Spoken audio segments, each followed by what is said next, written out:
So when you started making them at home, that means that by this point you already got yourself a wheel. Oh, yes. So I actually got myself a wheel long back. So I met this artist. I wanted to learn with him, but the dates didn't work out. But he suggested, and again, this is one piece of advice that I think I hold close to my heart. He told me that if you want to take this up properly, you need to buy a wheel because twice a week classes won't help you. This is before Andretta. So Okay. and that's when I remember my phone was almost 3 years old and it was on the verge of breaking. And I was like, I don't want to buy a new phone, please. I told my parents, buy me a wheel. So I bought a wheel that back then. But I never used it because I wasn't able to center at home. I wasn't able to make anything at that point. So when I came back from Andretta, I started buying clay in small quantities and then making a few pieces here and there. Uh, but again, Okay. I had no firing outlet. It was a very once in a while thing. I would sit on the wheel for a little bit, 1 hour, 2 hours a week, and do something. Then I started looking at alternatives. So I found about this community studio in Delhi itself, where you could go and you pay a monthly fee where you can work, and there's a kiln there that you can rent. So I started working there and I booked.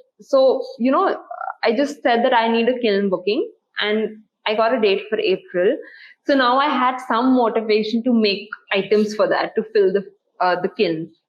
So Okay. I started at home also along with my job. I started working there as well. And I made like a bunch of bowls and mugs and cups. Uh, to be fired. So I did that in April. That was my first independent firing, and I still have those mugs and cups that my parents use at home actually, Okay. and bowls also. Some of them didn't turn out right because the kiln overfired on some shells and underfired on some. It was a very good kiln, which was I think they needed to repair it, but they didn't.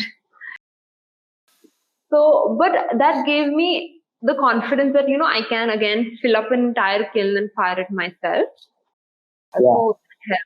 And then I had all this time in the world that time in April. So I started shooting them and I also started putting them on Instagram a little bit. Um, this and I think I did like a little. So a friend of mine was doing a market that time, like an exhibition of sorts, for for students who are interested in design colleges because they used to run a coaching institute. So I displayed a couple of my stuff there. Uh, so I think I must have sold like a few pieces, but it was more for the students to understand what all possibilities are there. But Yeah. it was just to like a first showcase of my products. Then I think in June again I asked them that can I get a kiln booking, and they said the next date was in December. Oh, wow. Yeah, and I was like, wow, that's crazy because if I keep waiting for 4 months, I will never be able to take this up seriously or even consider selling it. But I was still like, Chalo, I mean, let's see how this goes. Meanwhile, I started concentrating on my social media and I started posting regularly. And I Okay. had this stylist who approached me and bought one of my bowls. And Okay. it was Deepa Rajpal, passionate about baking, and she had a Okay. very following, and she was a very sweet person. So she bought my bowls and she posted them immediately, and I got a lot of queries. Suddenly, a lot of people started asking me, and so that's when I realized that there is scope here. And if I take this serious, if I do my social media seriously, and if I start posting regularly, making regularly, this is how I can reach out to a wider audience and sell my stuff. Oh, yes, absolutely. Yeah, so I obviously I had some stock from my first firing. I sold a couple of those pieces. But again, this waiting for 4 months was a big deal. So my parents started telling me that I should start considering buying a kiln. Okay. That's a huge investment, and I wasn't ready for it.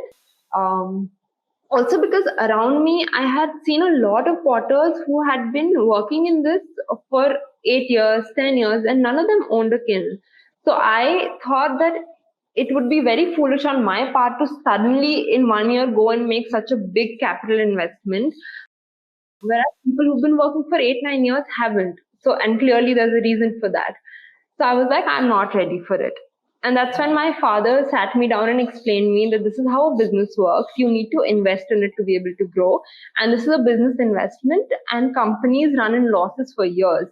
So it's not that big a deal. This is something, if you're serious, you want to do this, then you have to do it properly, and then you have to buy a kiln.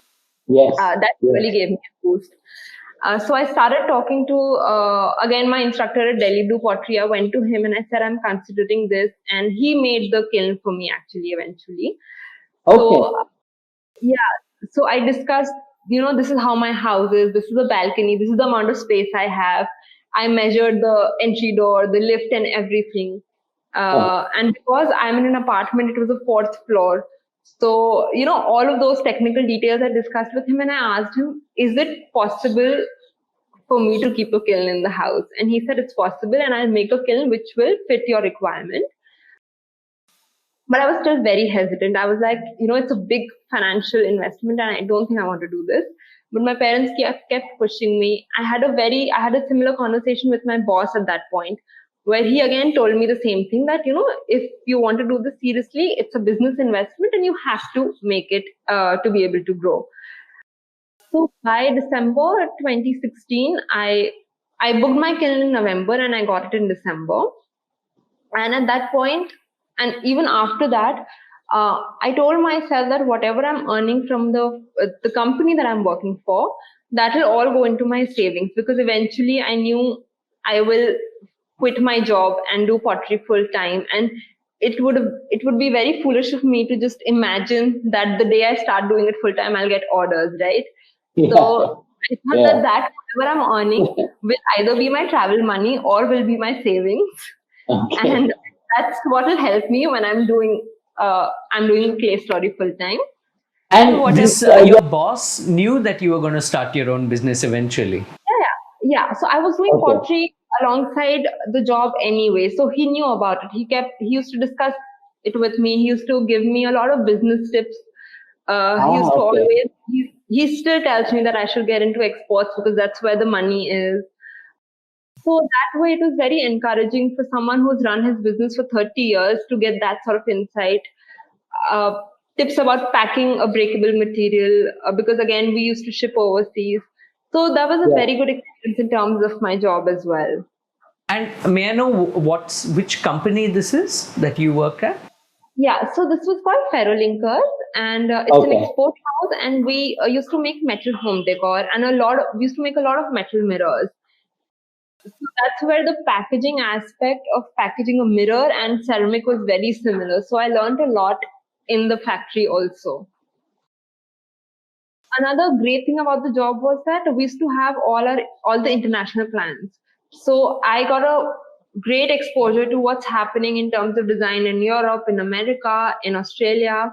And I used to directly deal with those clients and those buyers. So we used to have these design meetings where they would fly in and we would all sit and design together, and they would send in their trend reports and I would design according to that and then develop those samples for that. So just in terms of exposure to design as well, that was a very good opportunity for me.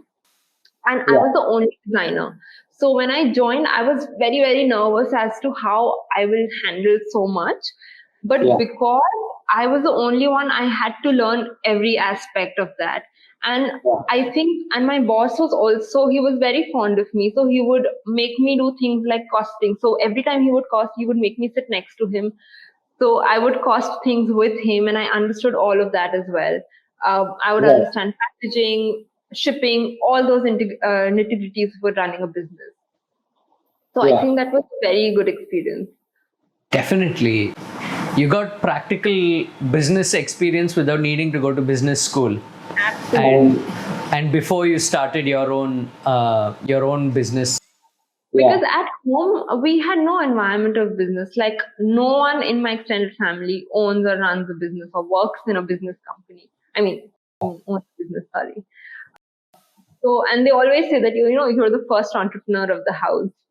And I've never seen that. And even my dad, I remember, even before pottery, he once told me that when I said I wanted to be an artist and I don't want to do design and take up a job, and he used to tell me that have no doubt that whatever you make will be very nice, but I don't think Yeah. you'll be able to sell it because you don't have that networking, selling side in you. So, Right. and he wasn't wrong because it did take a long time to develop, and it's still Yeah. developing, I feel. But yeah,